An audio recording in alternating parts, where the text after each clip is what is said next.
Okay, finally able to get down to make this video. Um, Apologies for the hodgepodgery of me on the just invisibility. Um, April started off with a bang. I know I posted a note about it.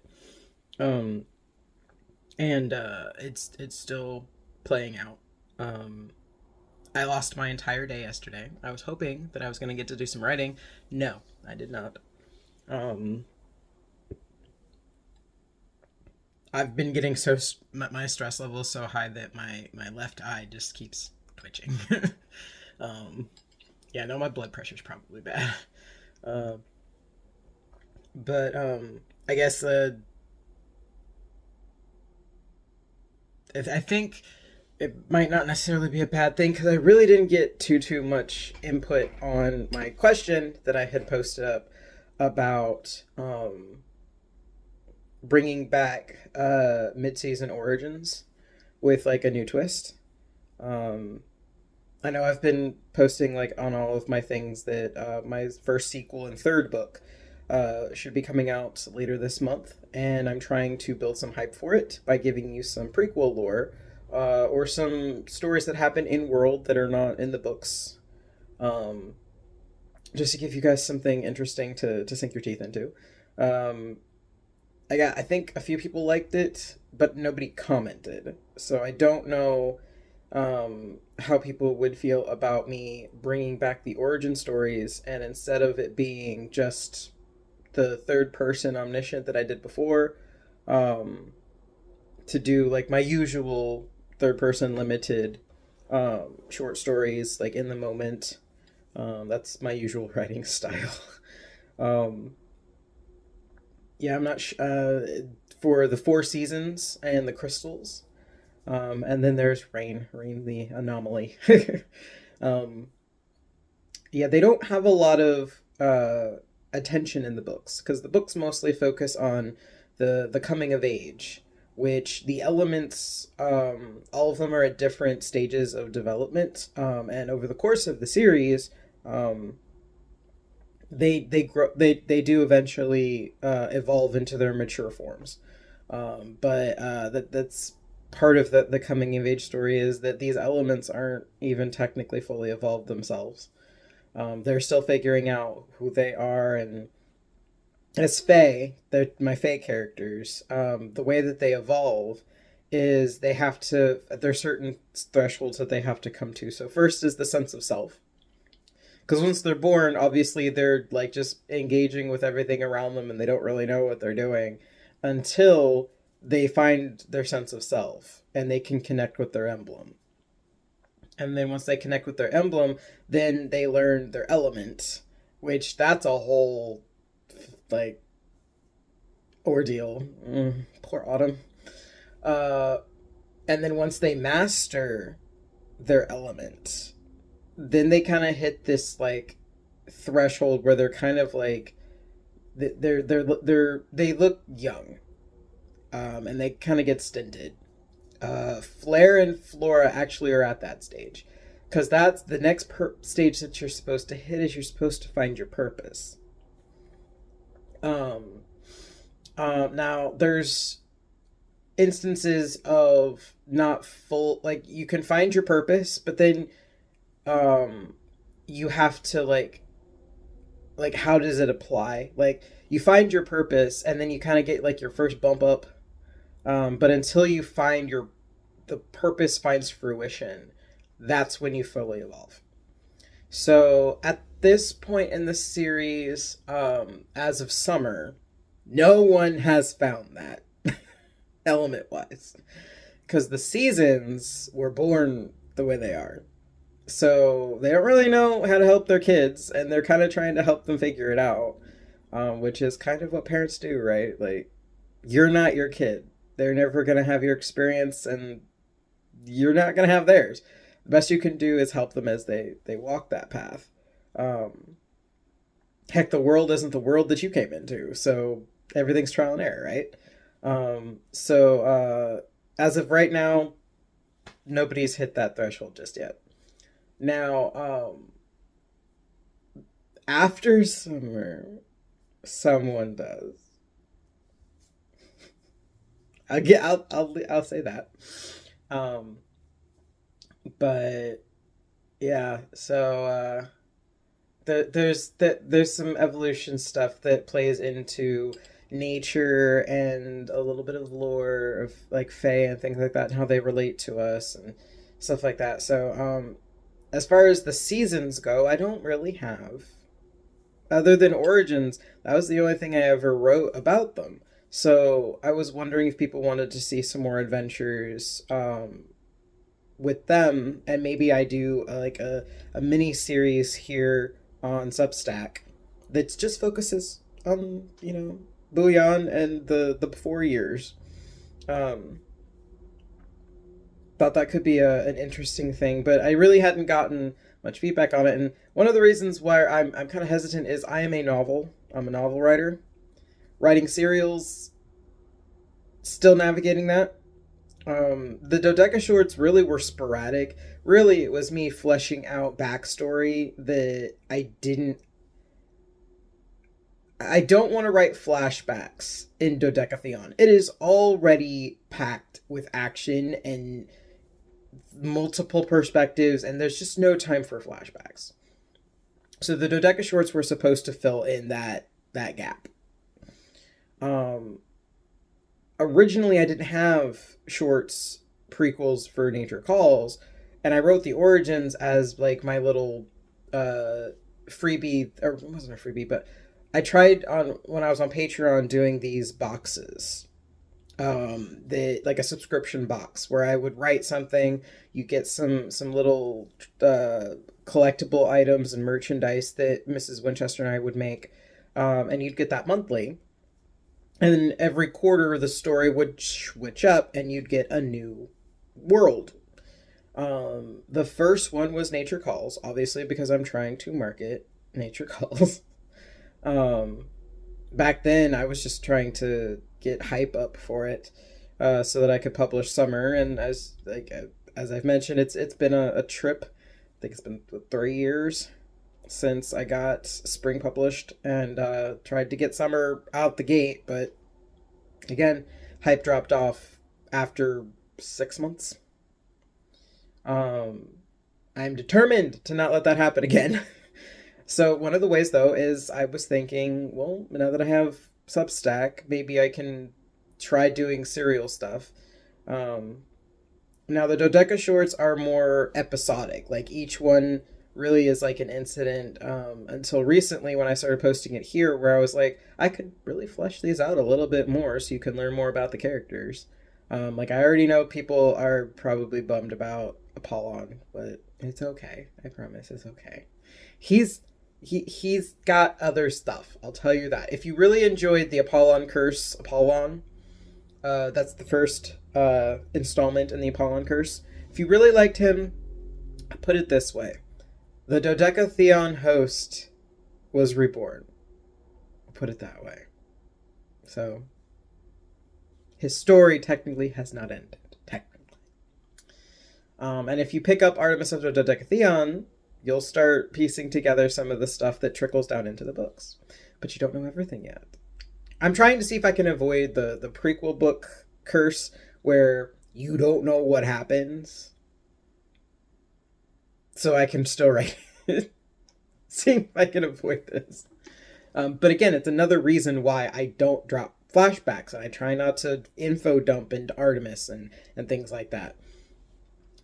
So seeing if I can do this and still make it worthwhile. So essentially, what I'm asking for Nature Calls, though, is I'm trying to promote it to build up some hype and some excitement so that Summer has as good, if not a better, launch than Spring did. Like I said, Spring was doing really good for 6 months and then plateau. So I need to build a street team. I need people who really love Nature Calls to push it.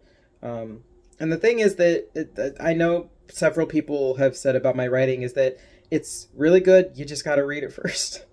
So the only way that I really think marketing will work for me is recommendations and word of mouth and reviews. And honestly, I'm still floored at how awesome the reviews are that are on Amazon and uh, Barnes and Noble and Goodreads. Like for pretty early on, like that was pretty great. I won't lie, I was terrified because I really don't know where my stuff fits. It feels niche and yet general audience at the same time. It's so weird. Um, but then again, that's why I say it's like fairy tale or mythos. Like mythology is not demographic locked. Folklore is not demographic locked. I think that's just my style is that I'm a modern day epic poet and I'll write for whoever will listen to me and tell my tale. But yeah, if anybody really wants to help me out, one I really need help because like I said last month kicked my butt. I'm actually still struggle puffing, but I do have a light at the end of the tunnel. Supposedly my medication will be here at the end of the week. And then I can finally get that back on track. That'll be one thing that's better. Um, the incident that happened on April 1st, we a good bit of it has been taken care of. Like I said, I lost my entire day yesterday helping my mom, and only for us to find out that there's more stuff. And I'm like, and then she did get a letter in the mail that made more stuff happen, and I'm just like, it's one of the reasons why my writing has taken so long to take off is that I I know people say you have to be greedy with your time. You have to say, oh no, you have to put boundaries and stuff. I'm like, well, when your mother has no one, you you take care of your mom, especially when she's trying to take care of you. Like, just you gotta take care of mom. Also, I gotta eat, and my books aren't selling enough. So yeah, I gotta work a job that I can work. That I'm not gonna lose my job because that's the issue that I have faced over the years is that my body deteriorates and falls apart, and I can't keep it up. Um, I'm doing really well at the escape room. I really love it. But I want my writing to be the focal point. Like I don't, as much as I love the escape room, I genuinely would. That's not a job I can retire out of. I'm gonna be working and scraping by because it's entertainment, right? It's only as good as people want it. I can write books forever, and I want to, but they gotta make money, and that's where I need people who really do enjoy my stuff to help me out. Whether that's sharing stuff, whether that's um, doing beta and alpha reading, whether that's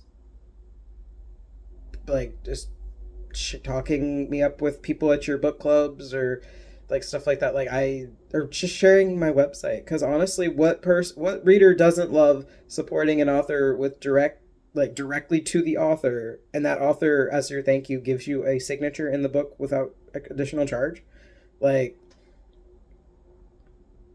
just that. um Mrs. Winchester and I really are trying to move forward with like our businesses and things like that, but it, I need the time, and unfortunately, the job I do does not support that. I work when you guys are off.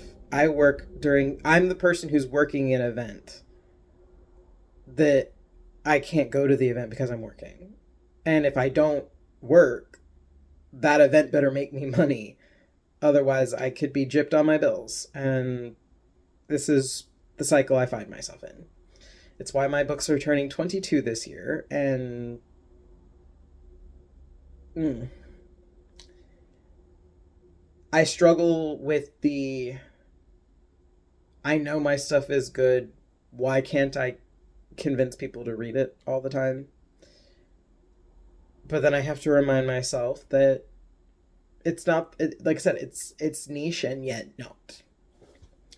Trying to convince somebody to read something new when the industry has conditioned people to read the same story over and over and over again is rough. And I know I've seen an author on this platform. I'm not gonna call their name out because they've been stressed enough, but I feel terrible that they have this overwhelming sense of doom about the expectations set by a broken industry. Um, and I really aim to fix that because I don't just want to write books. I want to tell stories. That means I want to adapt my books into other forms. So that's why I record everything that I write here so that it's more accessible. Some people do not have the patience to read. Sometimes they need to listen to it. Um, Other times, people like my wife has dyslexia, and listening to things versus reading them is a lot easier. Um, Ultimately, I would love to have visuals, but I do not have the skill set for visuals. Because of I don't I can't, in my mind's eye, I don't see what I'm writing, but I experience it all the same. It's so weird and yet so cool. um, but I just, I need help. I just don't know what people are willing to help with. So I greatly appreciate anybody who reaches out to offer something. I do know we're all busy though. Um, and I do know one of the things like with my podcast, it's currently going through some revamping because again, I have not had time to be at home. I'm either at work or I'm helping my mother. So my time has been sapped. I have not been able to sit at my PC and do stuff. And the times that I am at my PC, I'm trying to de-escalate myself because, like I said, I'm so stressed out. I need to. I'm trying to play games to like calm myself down. Like yesterday, I had a borderline anxiety attack, and then my wife was able to calm me down, and then she fell asleep for the night, and it started happening again. So I just pulled up the game I've been playing on Steam lately, and then she came to get me at like 2 in the morning and was like, "You good?" And I'm like, "Yeah, I'm good now." um, but I also have things to be grateful for. Like we've had some repairs we've had to get at the house. I told my wife honeymoon phase is over. 6 months is up. So there's a lot of stuff that's been popped up, and fortunately we've been able to navigate it so far, um, which again I'm grateful for. Um, but I just April is running past me so fast. I still am stuck on the first. I swear. But I've rambled enough on this. I have a podcast I could do this for, but I try not to do personal ramblings on that. That's storyline, and I really am making ramblings of a demiurge for. Uh, yes, as a writer, I'm making this, but and want to welcome writers to be a part of it. One of those things being the demiurge conclave. Um, but I also I'm really trying to make it for readers, to give them an insight into what it's like being a writer. Maybe it inspires a reader who never thought they could be a reader who wants to be a writer. Maybe they can get some insight on what it's like and find their voice. That's really what I made ramblings for. That's how I want it to be unique, at least. So, that being said, I know, like I said, I've rambled for quite some time. If you guys have made it this far, I appreciate you. Um, I don't try to complain. There's no point in just bitching and moaning unless you do action. And at that point, if I'm gonna do action, I don't want to bitch and moan. So, I appreciate everybody who's given me words of encouragement and just tried to be empathetic and sympathetic to what's going on. Again, if somebody could, you guys want to comment on if you guys want to see some short stories about the seasons and crystals and rain and things like that from earlier in Nature Calls, please let me know. Because then I gotta know if it's worth putting the time aside to do it. I also really need to promote Nature Calls. this month. Like it's really got to get ramped up. So again, if anybody wants to help me with that or has ideas, again, feel free to reach out, leave a comment, something like that. But in the meantime, let me sign off. Of course, my blessing to all of you in prayer is that everybody be patient with yourselves on your journey. I definitely am trying to practice that right now. We're all moving in the same direction, different vehicles. I definitely am clunking along in my little used car, figuratively and literally. Um, and of course, if we plant good things, because we reap what we sow, they will grow good fruits. So remember to plant goodness, compassion, kindness, empathy. Um, Good things will grow in time. We just have to nurture them. And as always, happy reading and blessing adventures.